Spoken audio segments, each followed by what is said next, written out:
కేసీఆర్ అవినీతి కారణంగానే ప్రాజెక్టులు కుంగిపోతున్నాయని విమర్శించారు మంత్రి పొంగులేటి శ్రీనివాసరెడ్డి. లక్షల కోట్లతో నిర్మించిన ప్రాజెక్టులు ఎందుకు పనికి రాకుండా పోయాయని ఎద్దేవా చేశారు. ఖమ్మం జిల్లా పాలేరు నియోజకవర్గంలో పర్యటించిన మంత్రి పొంగులేటి శ్రీనివాసరెడ్డి తిరుమలాయపాలెం మండలం మాదిరిపురంలో ట్రైబల్ వెల్ఫేర్ రెసిడెన్షియల్ బాలురు పాఠశాల భవన నిర్మాణానికి శంకుస్థాపన చేశారు. తర్వాత కళ్యాణ లక్ష్మి లబ్దిదారులకు చెక్కులను పంపిణీ చేశారు. అధికారంలోకి వచ్చిన 80 రోజుల్లోనే 4 గ్యారంటీలను అమలు చేస్తున్నామని స్పష్టం చేశారు.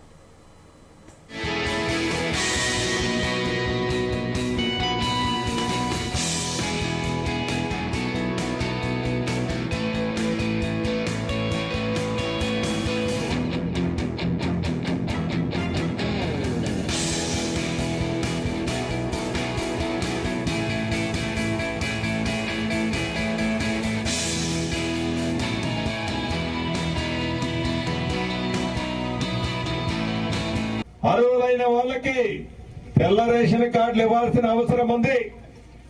గడిచిన 10 సంవత్సరాలలో ఏ ఊళ్ళో తెల్ల రేషన్ కార్డు ఇచ్చిన సందర్భంలో ఈ ప్రభుత్వంలో మీరు అప్లికేషన్ ఏదైతే పెట్టారో అతి కొద్ది రోజుల్లో తెల్ల రేషన్ కార్డు కూడా ఈ ప్రభుత్వం ఇవ్వటానికి సిద్ధంగా ఉంది. ఇక ఇల్లు ముఖ్యమంత్రి గారు ఇటువంటి సమావేశాన్ని ఆనాడున్న ముఖ్యమంత్రి గారు ఏడన్నా సమావేశం పెడితే ఏం పెద్దక్క నీకు కొడుకు కూతురు ఉన్నారు కదా, నీ కొడుక్కి పెళ్ళైతే కొడుకు కోడలు ఎక్కడ పడుకుంటారు? ఒకటే గదిలో ఆనాడు రాజశేఖర రెడ్డి గారు అగ్గిపెట్టె లాంటి ఇల్లు ఒకటి ఇచ్చి పెద్ద గొప్పలు చెప్పారు. నేను చూడు 2 గదులు ఇల్లు ఇస్తాను పెద్దక్క అని చెప్పాడు మహానుభావుడు ఆనాటి ముఖ్యమంత్రి కల్వకుంట్ల చంద్రశేఖరరావు గారు. ఎన్ని ఇల్లు ఇచ్చాడయ్యా, ఏ ఊళ్ళో ఎన్ని ఇచ్చాడయ్యా, ఎక్కడ ఎన్ని ఇచ్చాడయ్యా అంటే రాష్ట్ర వ్యాప్తంగా ఇచ్చిన ఇళ్ల సంఖ్య మొత్తం కలిపిన 100లో ఉంది. 100లో ఉంది. దానికి మంత్రిని కూడా మీ దీవెనలతో నేనే